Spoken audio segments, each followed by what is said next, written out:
Estamos de volta com Fé na Vida para todo o Brasil. Mais uma vez, obrigado pela sua companhia. Você que está sempre aqui com a gente na TV Evangelizar. Vamos falar de saúde agora, porque festa de fim de ano vem chegando por aí. A gente sempre se preocupa com a nossa alimentação, mas não é só agora que a gente tem que preocupar com a alimentação, a gente tem que preocupar sempre o ano inteiro, né? E a gente vai falar agora de um componente que é muito gostoso, todo mundo adora, aquele cafezinho bem docinho, muitas vezes, aquele bolo, aquela torta, aquela comida muito fácil que chega na sua mesa e que está repleta de açúcar. Você já parou para pensar o mal que o açúcar, se consumido em excesso, faz ao seu organismo?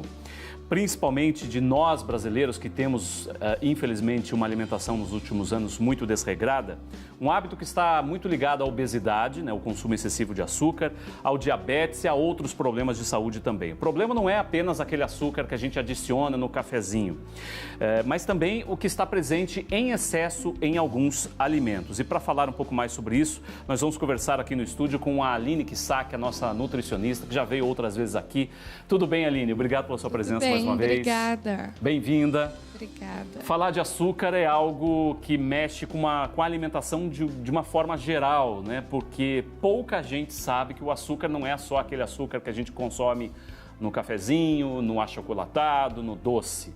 Mas também tem açúcar em muitos alimentos industrializados e pouca gente sabe disso, né, Aline? Com certeza, principalmente o açúcar escondido, né? A gente sabe que bala, chiclete, produtos de bolacha, biscoito, recheados, tem muito açúcar, mas a gente não imagina o quanto de açúcar que tem.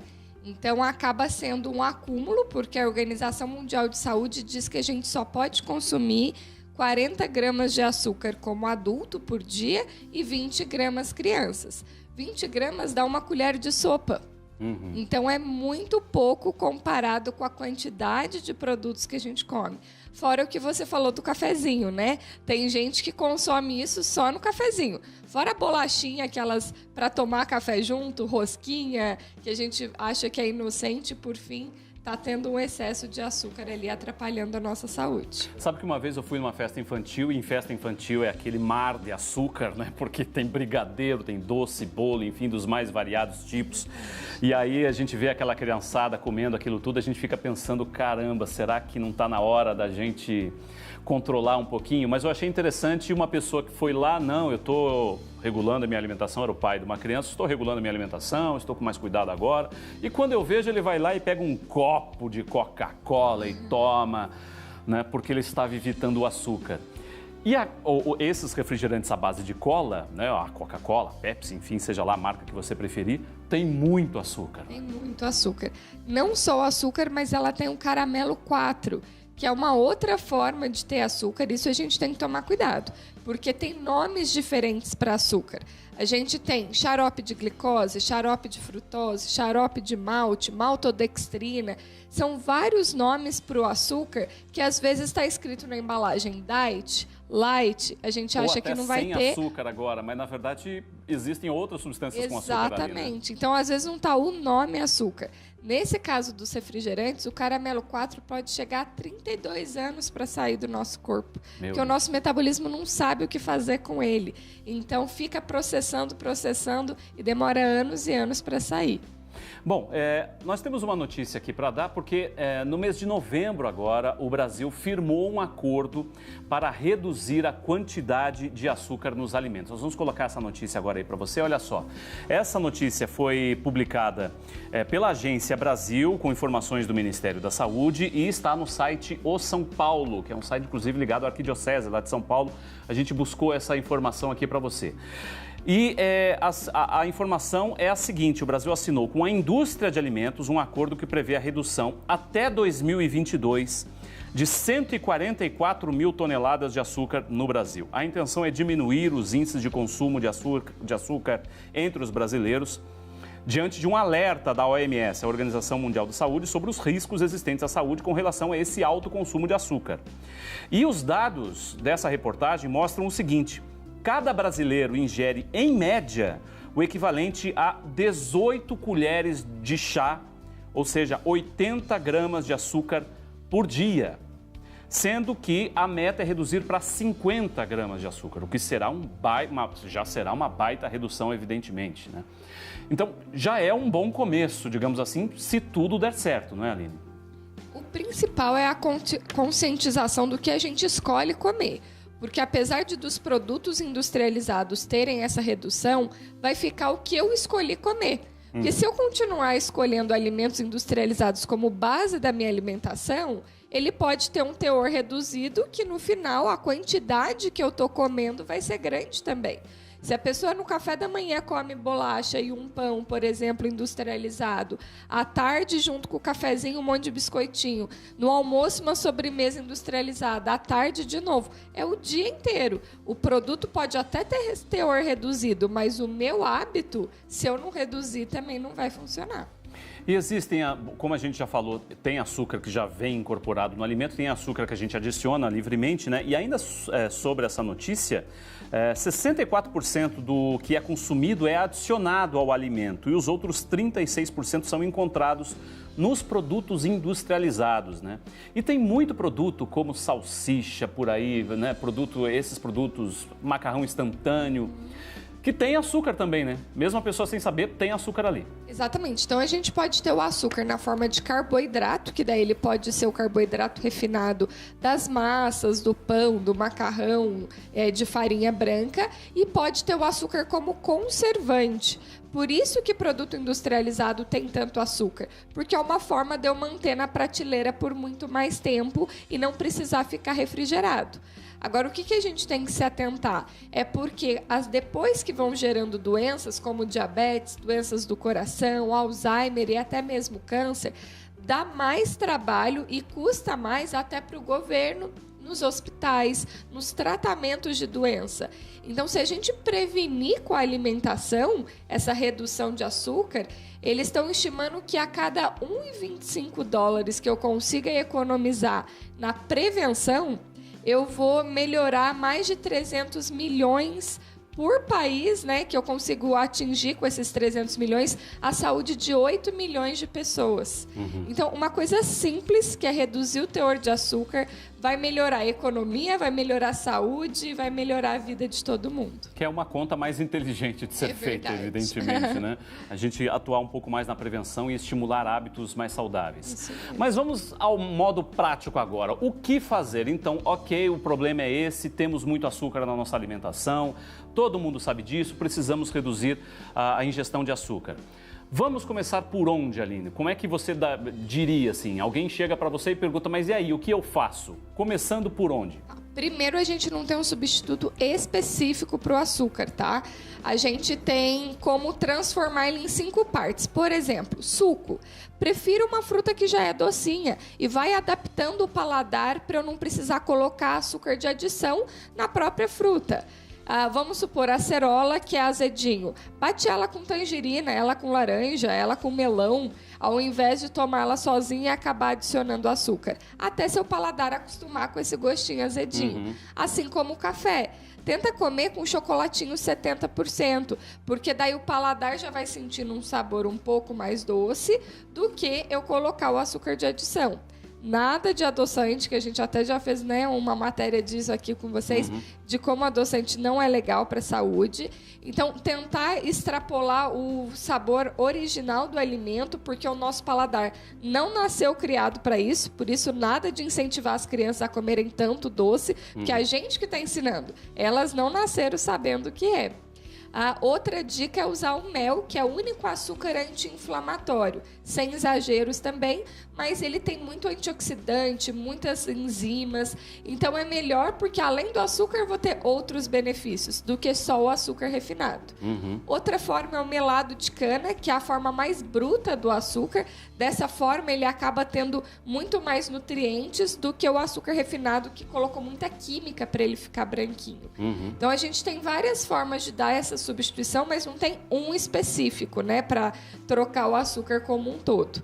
E, de novo, a gente policiar para tô com vontade de comer alguma coisa, me dá prazer em comer, vou comer porque eu tô com vontade específica e não porque eu tô descontando minha emoção na comida. O que muitas vezes é comum, né? Com certeza, ainda mais porque o açúcar alimenta o hormônio do estresse. Toda vez que eu tô estressada, me dá vontade de comer açúcar. Eu como açúcar, eu alimento ele, ele fica alto e fica me pedindo. Então é um ciclo vicioso, a gente tem que também tomar cuidado sobre isso. Muita gente já pensa no açúcar mascavo como substituto do açúcar refinado. E aí?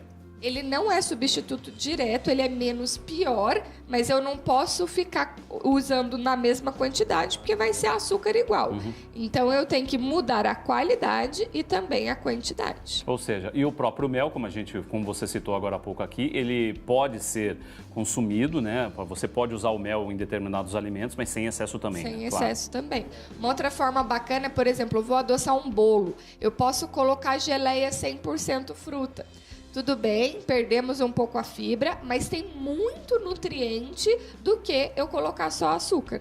E daí eu acabo colocando um pouquinho de aveia, de sementes, de castanhas, para poder melhorar. Então, o principal é que açúcar nunca pode estar sozinho. Sempre tem que estar associado com alguma proteína, seja queijos, iogurte, ovos ou a própria proteína animal ali. Então, a dica é, quer comer um docinho depois do almoço. Não sozinho no meio da tarde ali. Como você citou rapidamente, a gente já falou no assunto, mas vale o repeteco, né, sobre a questão do adoçante, porque muita gente acha, então eu não vou mais tomar café com açúcar. Eu, né, colocava lá antes 2 colherinhas de chá, por exemplo, de açúcar ali para adoçar o cafezinho, mas a pessoa pega aquele vidro de adoçante e despeja, coloca 10, 15 gotinhas de adoçante. Qual que é o perigo disso? Porque as pessoas pensam que estão fazendo um hábito saudável, que estão cuidando da saúde, mas na verdade elas estão trocando 6 por meia dúzia ou não? Não, pior, né? Principalmente se for adoçante artificial, ele vai causar muita química no corpo. De novo, química, o corpo não sabe o que fazer. Então fica processando e isso gera toxinas. Então, adoçante artificial de jeito nenhum. Agora, adoçante natural, como estévia, xilitol, eritritol, talmatina, a gente pode usar um pouquinho com mais, né, cautela, não faz tão mal igual o artificial, mas não é para substituir. Outro porque ele é ácido, mesmo sendo natural. E ele mata as bactérias do bem do nosso intestino. Essas bactérias são responsáveis pela absorção de nutrientes, pela produção de serotonina, que é o hormônio da felicidade, pelo humor. Então, pessoas que consomem muito adoçante têm uma oscilação do humor, de irritabilidade, de estresse, de ansiedade, a imunidade cai. Então, não é pra gente exagerar também. Agora, a Aline, nos bastidores, estava me falando aqui sobre a questão da festa infantil, e eu citei rapidamente aqui, né, porque, enfim, é um dilema. Você tem filho pequeno, ele quer comer doce, porque você, geralmente, no começo ali, deu um docinho ou outro, a criança vai acostumando. E aí, para tirar, é realmente complicado. Mas tem como você fazer, por exemplo, um brigadeiro bem gostoso e não tão doce assim, ou seja, com menos açúcar, né? Menos prejudicial para a criança. Como é que é essa receita, digamos assim, Aline? Então, a gente pode ir para o extremo do saudável e daí usar, né, um leite de amêndoas, um cacau, colocar o mel, mas a gente sabe que não é tão acessível e também o gosto vai mudar. Para mim, brigadeiro é brigadeiro, Sim. É leite condensado, é a nossa cultura. O que a gente pode pôr é como se fosse um capacetinho. Ao invés de adicionar achocolatado, porque tem muita gente que faz com margarina, que é terrível para a saúde, o leite condensado e achocolatado. O achocolatado tem entre 70% e 80% de açúcar, ou seja, leite condensado já tem açúcar e aí o achocolatado mais ainda. Por que não colocar cacau? Cacau 100%, tem marcas tão bacanas, super acessíveis no supermercado, mas daí vai ser adoçado pelo próprio leite condensado. Não precisa mais Não precisa doce mais do açúcar, né? não vai ficar amargo, né? A leite condensado é extremamente doce. O pessoal fala, vai ficar amargo? Não vai ficar. Então dá para colocar com manteiga de boa qualidade. O que é manteiga de boa qualidade? Só tem um ingrediente, nata ou creme de leite. Não tem conservante, corante, sal. Usa a manteiga, põe o leite condensado, o cacau, dá o ponto, fica aquele chocolate bem brilhante, porque o cacau dá aquela beleza. Enrolou num granulado também de boa qualidade. Cuidado para não ser aqueles granulados puro açúcar, gordura hidrogenada. Sim, de novo, terrível, é né? terrível. Passa um granulado de boa qualidade, que é chocolate. Tenho certeza que todo mundo vai adorar. As crianças também. E, de novo, cuidado, porque açúcar é tão fácil para o corpo digerir que o nosso corpo fica preguiçoso. Uma criança está aprendendo a digerir. Se eu já facilito, eu não vou crescer um metabolismo saudável, um metabolismo que sabe lidar com diversas metabolizações ali, digestões. Então, eu aumento a chance dessa criança ter um metabolismo lento e gerar uma obesidade. Tá certo. Aline, obrigado mais uma vez pela sua presença aqui, por dicas preciosas para a saúde das pessoas e das crianças, principalmente. Obrigado. Que bom, obrigada. Muito bem, o Papa Francisco, nesse tempo de advento, ressaltou a importância da humildade na hora da oração. A gente separou um trechinho da fala do Papa ontem, lá no Vaticano. Veja só. Il primo passo per pregare è essere umile. Andare dal Padre e dire, ma Padre, andare dalla Madonna, guardami, sono peccatore, sono debole, sono cattivo, ognuno sa cosa dirle, ma sempre si incomincia con l'umiltà e il Signore ascolta. La preghiera umile è ascoltata dal Signore. Perciò, iniziando questo ciclo di catechesi sulla preghiera di Gesù, la cosa più bella e più giusta che tutti quanti dobbiamo fare ed ripetere l'invocazione dei discepoli. Maestro, insegnaci a pregare. Sarà bello in questo tempo di Avvento ripeterlo. Signore, insegnami a pregare. Tutti possiamo andare un po' oltre e pregare meglio, ma chiederlo al Signore. Signore, insegnami a pregare. Facciamo questo in questo tempo di Avvento.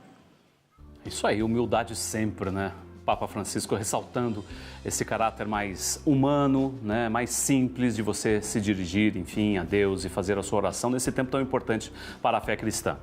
E vamos falar agora sobre o nosso call center. Você sabe que a gente sempre fala aqui das maneiras de você se associar, de você saber mais sobre a nossa obra, de você conhecer um pouco o benefício, inclusive, de você participar como um doador, participar como um associado da obra Evangelizar.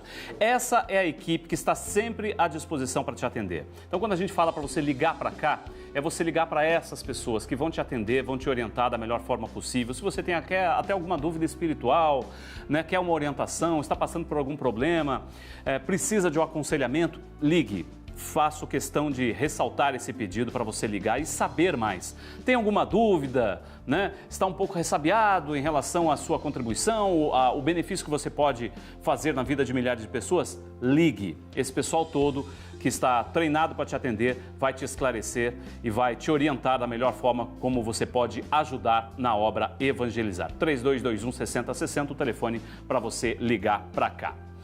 Muito bem, e a gente encerra o programa de hoje com mais uma mensagem natalina, lembrando que sempre, né, nesse período de Natal, nós vamos trazer aqui mensagens de associados, de colaboradores, de apresentadores, de pessoas importantes para a sua fé, para encerrar o programa e te desejar um Feliz Natal. E a mensagem de hoje vem de Dom José Antônio Peruso, que é o arcebispo metropolitano de Curitiba. Muito obrigado pela sua audiência, pela sua companhia. Lembrando que amanhã estamos de volta com mais um Fé na Vida, 9 horas da manhã, sexta-feira, 9 horas da manhã, ao vivo aqui para você, o Fé na Vida, trazendo muito mais informação e conteúdo todos os dias. Muito obrigado pela sua audiência, pela sua companhia. Beijo, abraço, mensagem de Dom Peruso para você. Até amanhã. Meu irmão, minha irmã, nesses dias natalinos, quanta publicidade, quantos produtos, quantas ofertas, quantas contas feitas. Ninguém falava, ao tempo do nascimento de Jesus, ninguém falava dos pastores.